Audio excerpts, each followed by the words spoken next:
મુખ્યમંત્રી ભૂપેન્દ્ર પટેલે આજે અધિકારીઓ અને પદાધિકારીઓને ખખડાવ્યા હતા. સાથે જ સફાઈ નહીં રાખો તો ગ્રાન્ટ અટકાવી દેવાની ચેતવણી પણ આપી હતી. મુખ્યમંત્રી ભૂપેન્દ્ર પટેલને હળવા અંદાજમાં અધિકારીઓને એવી ટકોર કરી કે અધિકારીઓએ પણ ક્યારેય વિચાર્યું નહીં હોય. શું છે આ સમગ્ર મામલો, વાત કરીશું આ વિડીયોમાં. વૈષ્ણવજન તો તેને કહીએ જે પીડ પરાઈ જાનાને રે. નમસ્કાર, નવજીવન ન્યૂઝમાં આપનું સ્વાગત છે. હું છું જયંત દાફડા. ગુજરાતની મહાનગરપાલિકાઓ અને નગરપાલિકાઓના સર્વાંગી વિકાસ માટે ગાંધીનગરના મહાત્મા મંદિર ખાતે ₹3850 કરોડની ગ્રાન્ટના ચેક વિતરણનો કાર્યક્રમ આજે હતો અને આ કાર્યક્રમમાં મુખ્યમંત્રી ભૂપેન્દ્ર પટેલે 17 મહાનગરપાલિકાઓને 2992 કરોડ અને 152 નગરપાલિકાઓને 858 કરોડની ફાળવણી કરી હતી. અને આ કાર્યક્રમમાં મુખ્યમંત્રીએ શહેરી વિકાસના કામો સાથે ભૂવા, ખાડા, રોડની ગુણવત્તા, વરસાદી પાણીના નિકાલ અને સ્વચ્છતા મુદ્દે નગરપાલિકા અને મહાનગરપાલિકાઓને સ્પષ્ટ ટકોર પણ કરી હતી. તેમણે પદાધિકારીઓ અને અધિકારીઓને વિકાસ કામોની સાઇટ વિઝિટ સાથે મળીને કરવા અને માત્ર નવા કામો ન કરવા, માત્ર અગાઉના કામોની પણ જાળવણી તથા ગુણવત્તા પર ધ્યાન આપવા માટેની સૂચના આપી હતી. સાથે જ અધિકારીઓને ટકોર કરતા શું કહ્યું હતું મુખ્યમંત્રીએ, તેમને સાંભળી. કામ બે પ્રકારથી છે કે એક નવા આયોજનો તો છે જ, પણ જૂના જે આયોજન એટલે કામો થઈ ગયા છે તમારા, એની શું પરિસ્થિતિ છે, એ કેવી રીતે ક્યાંક ને ક્યાંક હેરાન કરે છે, જૂના થઈ ગયેલા કામો ક્યાંક ને ક્યાંક હેરાન કરે છે, એ બંનેનું ધ્યાન રાખવાની જવાબદારી આપણી છે. ના, હમણાં તો પેટર્ન પણ એવી બની ગઈ છે કે ભાઈ વરસાદ જ્યાં પડે ત્યાં એક ધારો પડી જાય.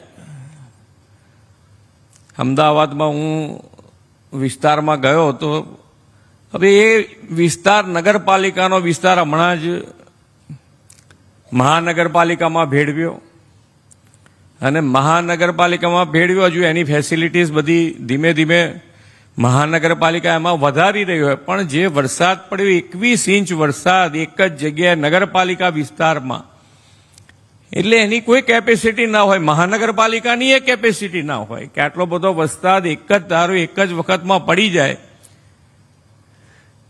પણ પછી એ પાણી ઉતરી જાય અને જ્યાં ભરાઈ રહેલા હોય તો એ બેની વ્યવસ્થા શું થાય? આ જે વસ્તુ તમારે બધાને હવે ભાર મૂકવાની વાત છે, એની જ આજે વાત કરું છું. એક બીજું કે રોડ ઉપર ભૂવા પડે છે, ભૂવા, તો એના માટેનું પણ આયોજન થવું જોઈએ અત્યારે ટેકનોલોજીનો ઉપયોગ કરીને કે ભાઈ ભૂવા પડવાનું કારણ શું, કે ભાઈ આપણે જે પણ જમીનની નીચે આવતી સગવડો અને એની ઉપરનું આપણું ધ્યાન, એ બેમાં ક્યાં આગળ વધારે ઓછું હોય એના કારણે આ તકલીફો પડતી હોય.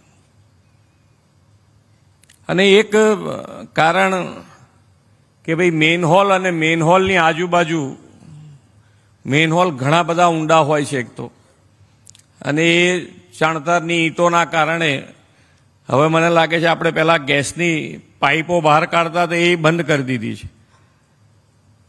એટલે એ પણ ગેસ અંદર બને ને એના કારણે ઈંટો ખવાઈ જાય અને જે પાણીના લીકેજ અને એ ધીમે ધીમે ભૂવાનું સ્વરૂપ ધારણ કરે.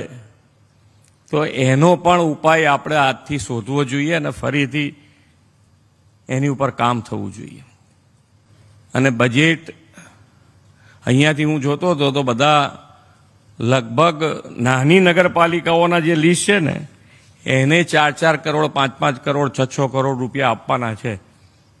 એટલે તમને હવે પૈસાની ક્યાંય બૂમ ના આવવી જોઈએ. અને રહેવાની છે, બૂમો રહેવાની છે. કેમ છે તો કે ભાઈ એક કામ થયું એટલે પછી બીજું કામ યાદ આવવાનું છે, બીજા પછી ત્રીજું કામ, એ સહજ સ્વભાવ છે ને એ રહેશે. પણ તમારું આયોજન જેટલું કરો, જે કામનું આયોજન કરો, અહીંયાથી બધાની જ તમે જેને જેને સાંભળ્યા હશે બધાએ કીધું છે કે ક્વોલિટી ઉપર આપણે કામ કરવાનું છે. અને લોકો પણ અત્યારે એ જ પ્રમાણેની તમારી પાસે ડિમાન્ડ કરી રહ્યા છે કે તમે જે કામ કરો એ ક્વોલિટીવાળું કરો. અને ચીફ ઓફિસર છે કે ભાઈ નગરપાલિકાના પ્રમુખ છે કે મહાનગરપાલિકાના મેયર હોય કે કમિશનર હોય, બધાએ સાથે મળીને ત્યાં સાઇટ વિઝિટ પણ કરવાની આવશ્યકતા છે. જેટલા કામો થતા હોય એ બધાની સાઇટ વિઝિટ થવી જ જોઈએ. કોણ કામ કરે છે, કેવી રીતે કરે છે, એવું કશું ચલાવી નહીં લેવાનું. કામમાં તો 100% કામ લેવાનું.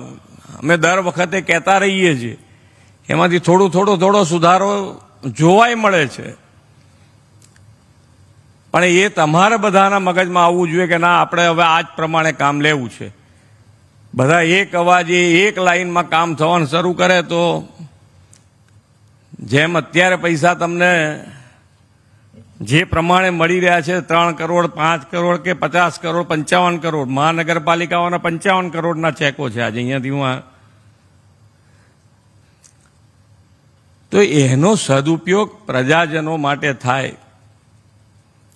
અને સ્વચ્છતા તો હવે દરેક જણ મગજમાં અહીંયાથી લઈને જ જાય કે ભાઈ તેમ જે નગરપાલિકા હોય, મહાનગરપાલિકા હોય, એમાં સ્વચ્છતા ના હોય એવું કોઈ કાળે ચાલશે નહીં. જેમાં બૂમો આવશે હવે સ્વચ્છતાની, તો એની અહીંયાથી ગ્રાન્ટ જ બંધ કરી દો કે ભાઈ હવે નવી ગ્રાન્ટ એમને આપશો નહીં. સ્વચ્છતા જ નથી કરાવી શકતા તો બીજા પૈસા આપીને કામ શું છે આપણે? સ્વચ્છતા તો હવે દરેક જણ કરાવી શકે એમ છે. એટલા પૈસા તો તમારી પાસે આવે જ છે. તમારે જે વ્યવસ્થા ગોઠવવી હોય ગોઠવો, પણ સ્વચ્છતા તો જોઈએ.